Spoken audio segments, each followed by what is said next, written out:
I'm joined by our chief reporter, Kaveh Solokol. Thanks for being with us, along with author Chris Blackhurst, who has written a book on the Glazers and Manchester United. It's called The World's Biggest Cash Machine.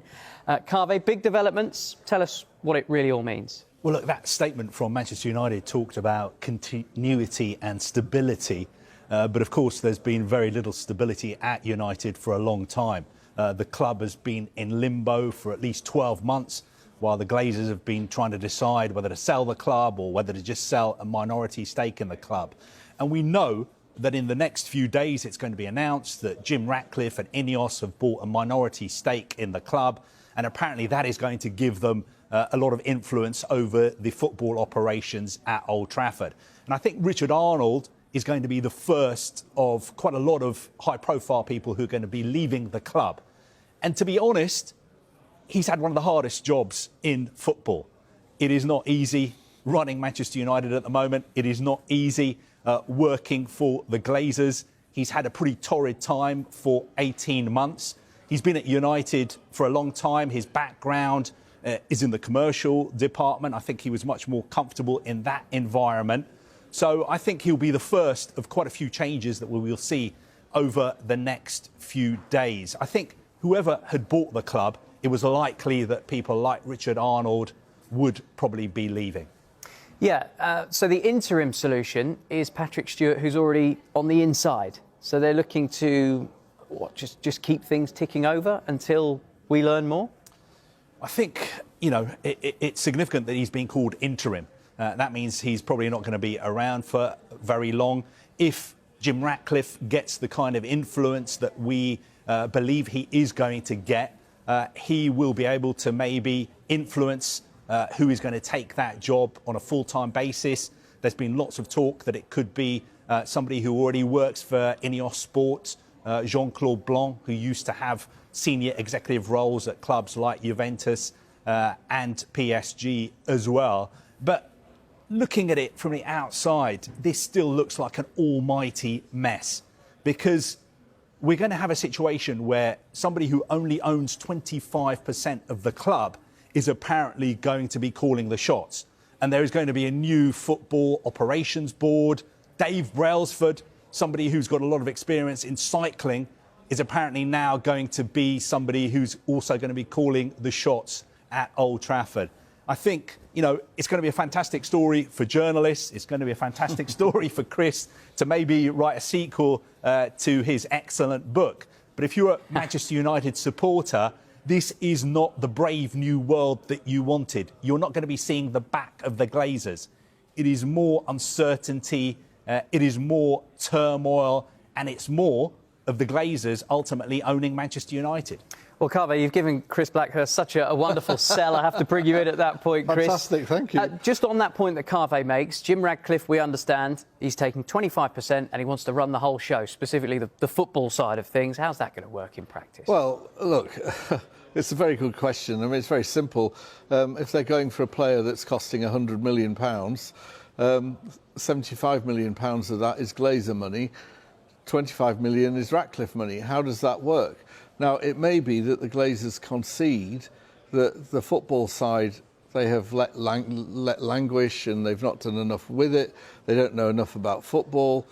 Well, my worry there slightly, and I'm not anti-Jim Ratcliffe, but there's not much in Jim Ratcliffe's record that says that he does either. Nice are not exactly the runaway success in France. He owns Lausanne. Dave Brailsford is a brilliant manager of a cycling team. Well, cycling is not the same as football. So how it is going to play out, I do not know. And for the fans, the biggest problem is that the Glazers still have 3/4 of the club. Yeah, and when we talk about people that own football clubs, these are enormously valuable commodities. They're billionaires.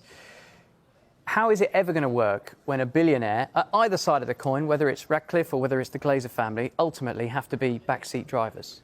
Well, it's not, because it's their money, and this is all about money. And if you're putting in a fortune, or you're sitting on an asset that is worth a fortune, and it is, you're going to make very sure that it's protected. And what the Glazers have done all along is that they've built up the commercial side. The commercial side of Manchester United is an absolute powerhouse. It's incredible. If only that had been replicated on the pitch, then everyone would have been happy. But it's not been like that. But it's all about money, I'm afraid. Carvey, we talked about it earlier, myself and Chris, off air. The change at the top with Richard Arnold, in effect, leaving the club in the next 6 weeks' time. Does that signify that the investment from Jim Ratcliffe is now imminent? I think we're going to get an announcement pretty soon. We've been talking over the last couple of weeks about the fact that United like to choreograph these announcements so it doesn't affect the first team. We're in the middle of an international break at the moment. We never normally get announcements on the day of a game or a day before a game or a day after the game. I think Erik ten Hag is very territorial when it comes to issues like that. So I think we will get an announcement shortly. I think what's interesting, if we're going to talk about Erik ten Hag as well, is what does this mean for Erik ten Hag? Now, we were reporting a few months ago that our understanding was that as far as Erik ten Hag was concerned, he would prefer it if the Qataris bought Manchester United.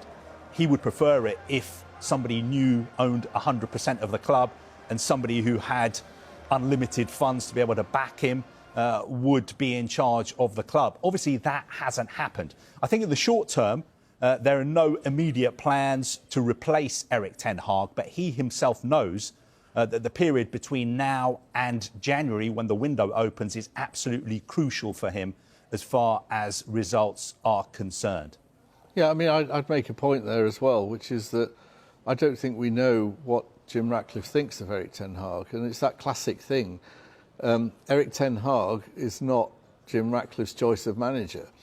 He was the Just Glazers. as Russell Arnold wasn't his choice as chief executive. He was the Glazers' choice. So I know that if I was Erik ten Hag, God forbid, if I was Erik ten Hag, I'd be feeling a bit awkward right now. I wouldn't be too sure who they want, where they want the club to go, and it is a huge time of uncertainty. I said Russell Arnold, he's a cricketer, Richard Arnold. We saw the situation as well with Chelsea as well.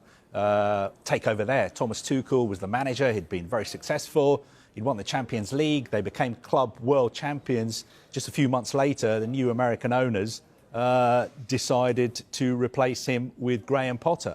And virtually everybody who was in a senior position at Chelsea has been replaced. This is what happens when we have takeovers. Of course, this one is a little bit different because the person coming in is only going to be buying 25% of the club.